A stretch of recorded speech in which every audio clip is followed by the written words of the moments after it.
Hey guys, welcome to this football podcast's very special podcast. Today we have the FA Cup final between Chelsea and Arsenal.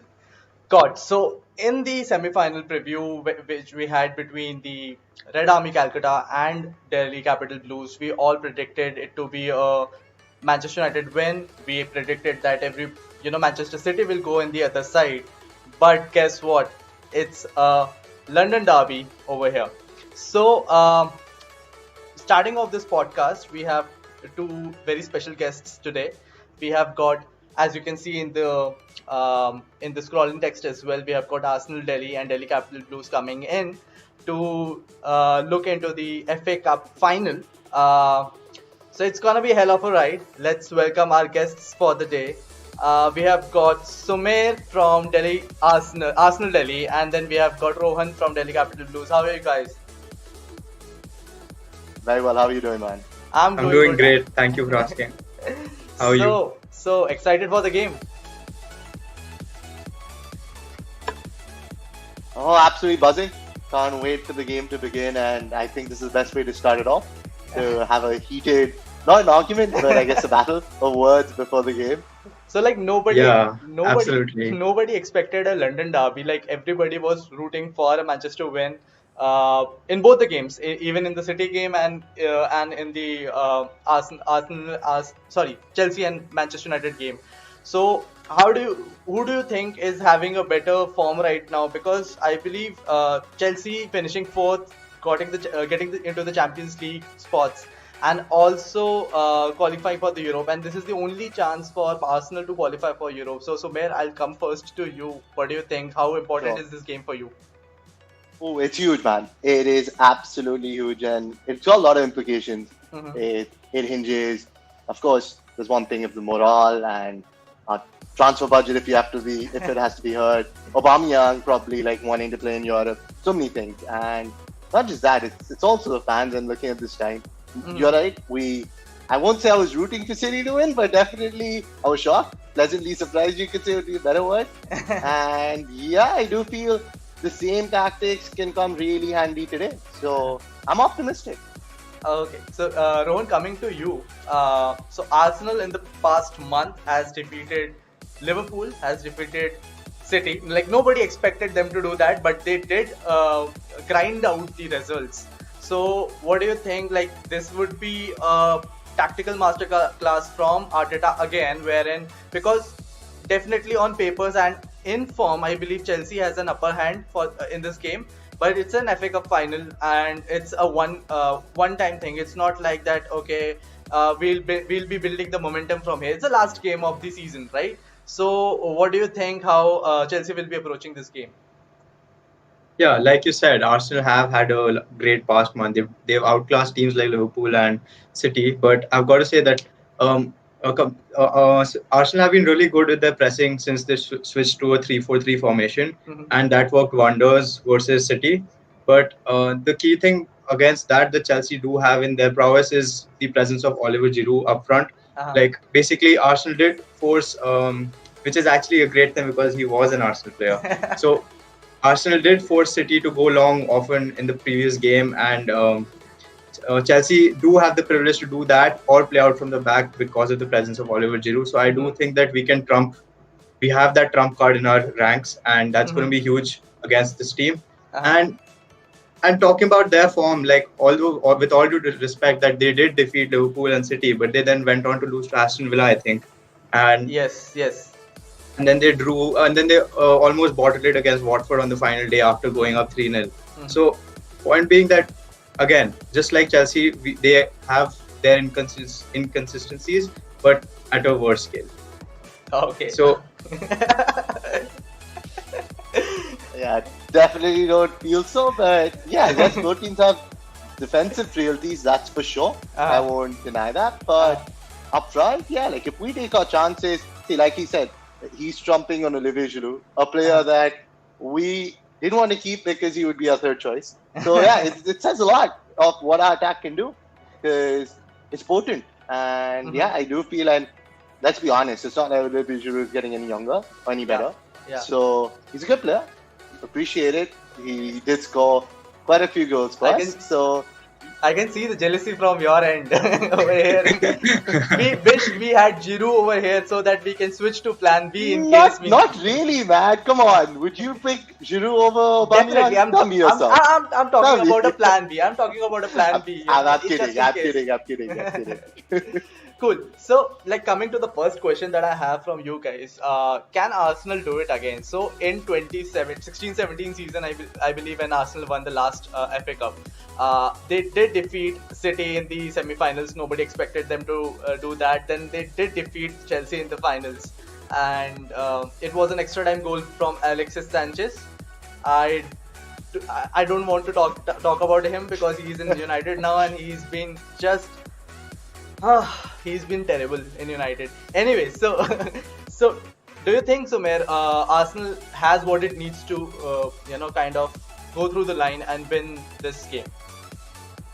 Honestly, it does have what it takes. Now, the whole point is, can we do it or not? Because if we take our chances, and this I've seen, you can see it in all our games, be it the Europa League final, be it the last time we played Chelsea, be it the 2-1 last FA Cup winner was against Chelsea. When we take our chances, we do end up winning. And that's the whole thing, because we are going to play on the counter. As earlier mentioned by Rohan, our form has improved when we've gone to the set formation that we're playing, because we're playing on the counter. And that's the essence. And like I mentioned before, there are frailties at the back for Chelsea. Be it Kepa Arrizabalaga or Caballero. Either ways, it's not like, we did it against Chelsea and Liverpool, which says a lot. So, if we can do it against them, and it's not like they weren't going for it, we can definitely do it against Chelsea. Rohan, what do you have to say about that? I mean, I'm not going to take away anything from what he said, because whatever he said is right. And Arsenal are definitely in the fixture. Anything can happen. But I would like to believe that Chelsea do have an upper hand in this fixture, going on the basis of the form and the philosophy that Lampard does have. Like he's talking, since reverting back to Lampard knows that we are defensively weak. We don't have the best of goalkeepers right now. We are struggling in that department. And to cope up with that, he has reverted back to a back five from a back four. When we started from the restart, we were playing in a back four with N'Golo Kante. But with N'Golo Kante out, we reverted back to a back five. And now N'Golo Kante is back for this fixture. So we can expect anything from Chelsea tonight. And considering the fact that Chelsea didn't play a back five versus Sheffield, but they did against Wolves. And we know what happened in both of those games. So considering that Arsenal will play a back three or a back five, however you want to call it, I think we might play a back three today with Kovacic and Kante in the middle of the park. If Kante is fit, yeah, definitely. Otherwise, Jorginho will start along with Kovacic if Kante does it. But I do think that Chelsea has what it takes to go into this game, especially with Oliver Giroud and Pulisic playing off him. I think Pulisic can, because like he said, Arsenal do also, like Chelsea, Arsenal do also have their defensive fatalities. They've lost Leno to a sad injury. But like Martinez hasn't been bad. He hasn't been bad. Yeah, but at the end of the day, he's a backup goalkeeper. Willy Caballero also does the job. He hasn't made any gross errors. But they are backup for a reason, because they're not able to play 38 games a season. That's the reason they're backups. So, point being that Arsenal do have fatalities at the back, and with the likes of Pulisic, hopefully Hudson-Odoi with his pace, Mason Mount, all of these three youngsters playing off the Oliver Giroud, I think we can really exploit them. Cool enough.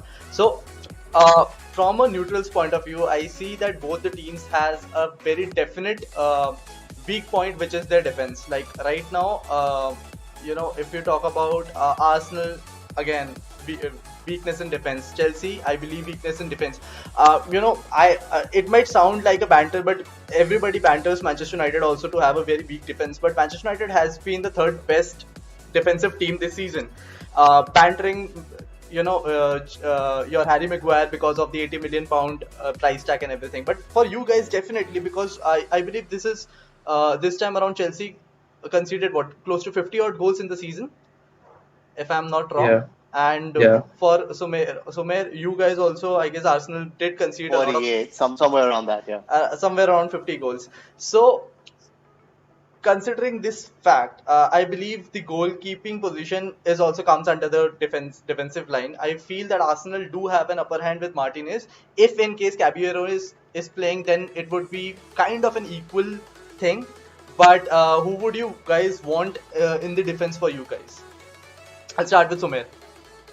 Oh, definitely. I mean, like he's been a fresher breath air. Honestly, when Leno went down, it hurt me not just in FPL standards because he was my keeper in that double game week, if you remember, but more than that, even as a fan. Yeah, I was scared, man. I really was. I didn't expect that. And how he's performed leaps and bounds, be it that super save against Trent Arnold in the Liverpool game, out of nowhere. So that's class, man. You see, when you talk about any player in any position, that's class. And I did really, everybody thought a lot about Kepa, not just because his name is so huge, but everybody did because he was the most expensive transfer keeper. Yep. But clearly that's not worked out. And Willy Caballero, he's been a guy who's just moved around from one club to another. Yes, he has experience, but I think when it comes to on the day on that position, to me it's Emi, without a shadow of doubt. Okay. What do you have to say about that, Rohan? I wouldn't disagree because the goalkeepers are probably the only weak point in Chelsea from a larger perspective. And Kepa, if Kepa would have come out for it, if Kepa would have come to Chelsea for a cheaper price tag, I believe that the pressure on him would have been far less. For example, if you look at Lampard's season, the reason he wasn't pressurized as much as other managers at Chelsea, apart from the fact that he is a legend, is because that he didn't have any of his signings, and the fans and every pundit knew that. So Lampard had that free, no pressure season for him to work on himself and the club. So in a similar way, I think Kepa's price tag is bearing on him, and he does seem to have a mentality problem more than an ability problem, which is affecting his game, because he wasn't this bad last season and he wasn't this bad at Athletic Bilbao. He's been far worse this season. We've seen him deteriorate as the season has progressed. We've seen him make comeback after being dropped from the team, give us a few performances, and then go revert back to his shit form. So I think Caballero will definitely start this game. I would like to see that happen. And knowing that he's been very good with City in penalties as well. So if the game does go to that, hopefully, I do believe it won't, but we have that upper hand in that aspect as well, I think. So like what all news that I'm hearing from the Chelsea perspective, and they going for a keeper. The only thing that I'll remember about Kepa is that epic that Carling Cup final between City and Chelsea and Carabao Cup. and him not. And to be fair, he did well in the penalties in that shootout. Like he could have saved one more, but he did save a couple, I think. But that shows his attitude, right? So that's something that you would not want a player to do. If the manager is asking you for a switch, you just have to respect him because he's the manager, right? Absolutely. I mean, but there are two ways to look at it, because there was a certain misunderstanding in that occasion, and I would not like to get into that. But the bench believed that Kepa did have an injury because he did start the game with an injury, and they thought he had worsened it. But Kepa knew he hadn't. All he was doing was just stretching it. Point being that it can also be looked at as an attitudinal problem, but it can also be looked as a motivational thing where he wants to show and he wants to play. And that kind of a hunger in a goalkeeper, and you have to take it into account that he's not very old either. He's pretty young. He's 23, 24. So that kind of hunger at his age is also a good thing for the fans, from the club's perspective. So anyway, that's a separate thing. Cool. So we'll go to the second question, which is the lineup. I believe the lineup will be out in any moment now. So what kind of lineup are you guys looking for? Like Sumer, what do you think Arsenal will be coming up over here? Will they be parking the bus and making sure that they counter because they have fast players like your Pepe and Aubameyang? Or do you think it would be a different tactic by Arteta? So honestly, I don't think we can really park the bus because of our frailties. So I won't use that term because for that means you have to be extremely solid. But I do believe that we'd end up using the same formation, which considering either 5 at the back or 3 with 2 wingers. And in this case, I feel like because Yas Mustafi is unavailable, so very similar to the lineup what we did against City. I expect the same, and only difference what I personally would like Mhm. is we go at the back and obviously Holding come in and Holding had a brilliant game against Mhm. Liverpool. So Mhm. that I don't see that as a loss, honestly. Mhm. Him, Tierney, and David Luiz hopefully has something to prove Mhm. to a lot of us because Mhm. against City was great. Mhm. And yeah, on the wings, then I'd want Maitland Niles to play instead of Hector Bellerin Okay. because Suarez is not because he's not available because he's cup tied. Mhm. So because I feel he can really do a job and make Mhm. sure Pulisic doesn't have that much of an influence Mhm. more than Hector. Mhm. And on the left, ideally, I really wouldn't want Kolasinac. Yeah, I'd want him in a final, but that Saka. position rather not. I'd rather go for Saka. Yeah. Yeah. I'd go for Saka. I'd definitely go for Mhm. Saka for a simple reason. Because it's a pace, and Mhm. he's brilliant moving up front. I know that's not his position. Mhm. He's a winger, but he can do a job and how. And remembering that goal what Martinelli scored at the bridge, Yeah. yeah, man, I can see Saka do the same. I can see him do that. You're not And I going to can get see a that kind few of fortune for Chelsea another players. No, 10 years. I can see a few Chelsea players slide, man. I can see that. That was far from a slide, in my opinion, but A slip, a slide, however you want to see it, man. Okay, and what do you think about the front? Who do you want on the Um, front? so classic top three would be like Pepe, Oba for Mm-hmm. sure, both of Uh, them on the wings, uh-huh. and yeah, the striker. See, it's a bit of a gamble either to go with Laka or Nketiah. Mm-hmm. Laka, I guess, gives us that X factor you could say, because yeah, he can miss sitters, Mm-hmm. but he can even add a nothing score a goal. Mm-hmm. And that's something which Nketiah is so young and he just got come back into the squad, Mm-hmm. started playing. So I don't know, depending on either or, but yeah, definitely those two in the wings with Okay. him, followed back behind with Xhaka and Ceballos. Mm-hmm. Yeah, I think we're good. Okay. So, Rohan, what's your lineup for the game? yeah, I would definitely go with how we are playing Mm-hmm. the standard 3-4-3 against Mm-hmm. a 3-4-3 because the day we didn't play a 3-4-3 versus Sheffield, it didn't quite work out for us tactically Yeah. because it's better to copy the other team's formation in a 3-4-3 perspective. Uh-huh. In my opinion, it's always worked out for us, and I think we'll go with the Zuma, Aspilicueta, Rudiger back three. Okay. We could see Christensen come back in, but I doubt that Lampard's going to switch to back three because they've performed much better Mm-hmm. since reverting back to a back five, I think. Uh-huh. And with Reece James and Marcus Alonso on both wing back roles, Uh-huh. and I think both of them have that um, have the quality to make a difference from the wings, Uh-huh. especially with Reece James crosses are Mm-hmm. probably second to none in the Chelsea lineup, and Mm-hmm. if you look at both teams, in fact, and I think with his crosses and Oliver Giroud's finishing ability, I think we've got a good combination in that. Mm-hmm. And Reece James has, like I say, along with the crosses, Mm-hmm. a shot out of nowhere thing, come close Mm-hmm. very on few occasions in the past few games, and Yeah. he could get a goal as well.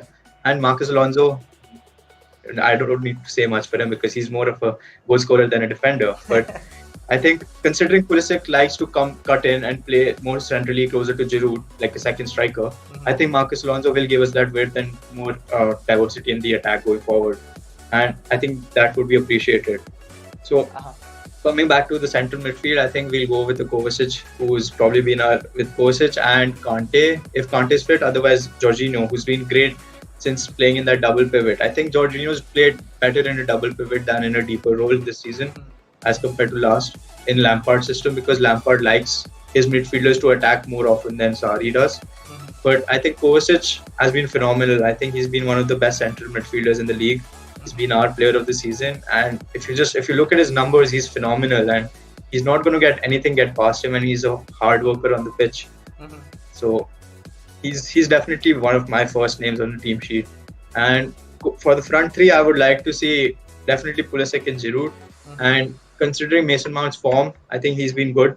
He has that capability to play in the front three. Mm-hmm. So along with Mason Mount, we could either go with Mount. Definitely, I could see Willian starting as well since he's reportedly back for this game. Mm-hmm. And who knows, it could be his last game in a Chelsea shirt. So I Yeah. think he does deserve that. He's So, been a long servant for us, and he's done very well.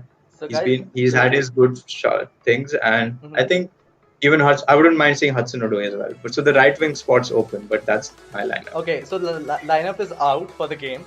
So for Arsenal, we have got Martinez in the goal. We have got Bellerin, Tierney as the wing backs, and then you have got Holding and Lewis as the defend in the defensive area, and then you have got Danny Ceballos and Granit Xhaka, and then you have got Maitland Niles, Lacazette, Aubameyang, and Pepe.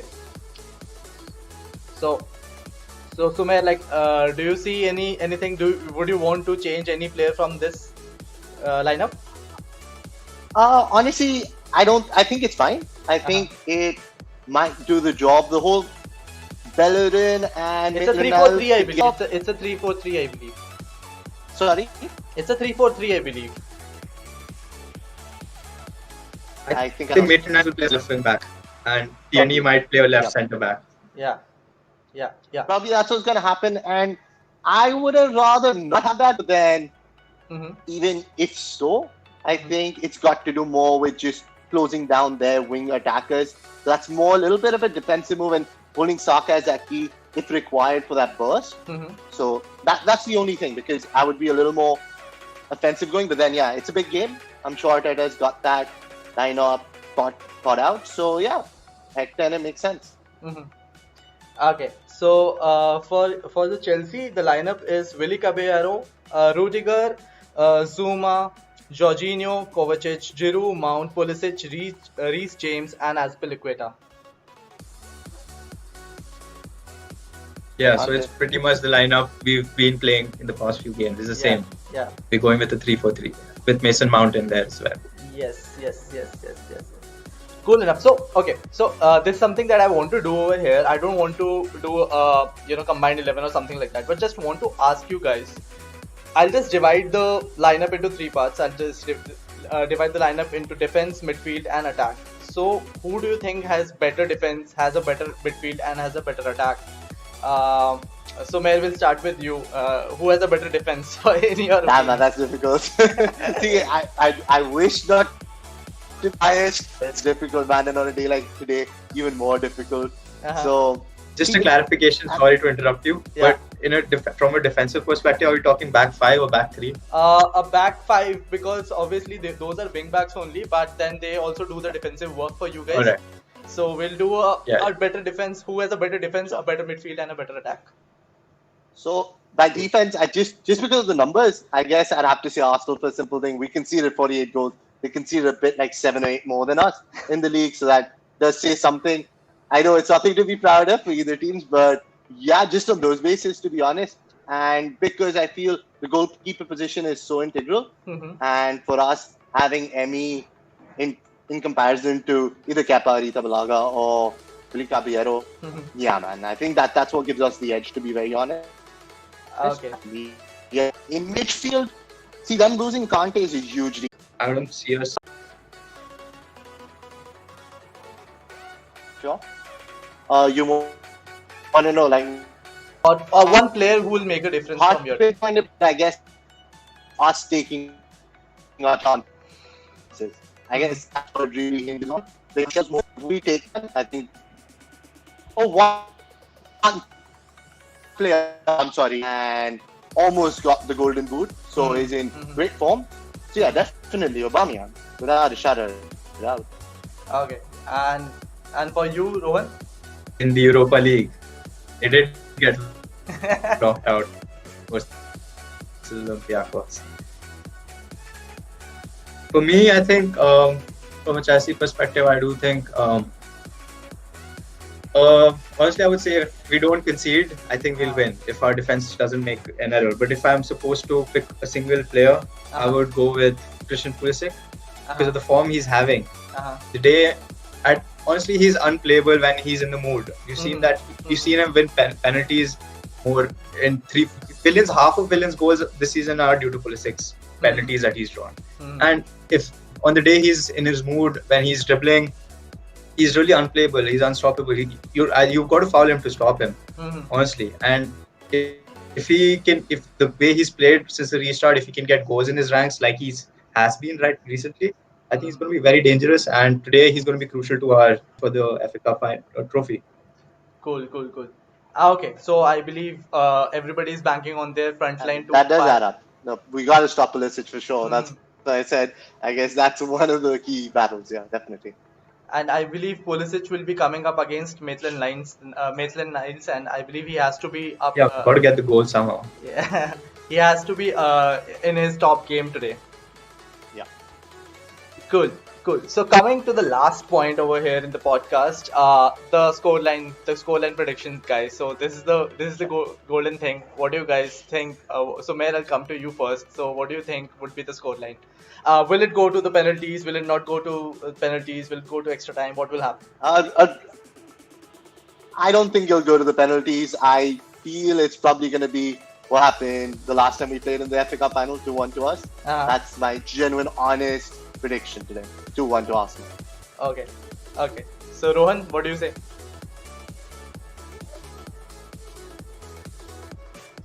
Possibility looking at both teams, but and yeah, I do see both of us, Arsenal and Chelsea, get onto the score sheet.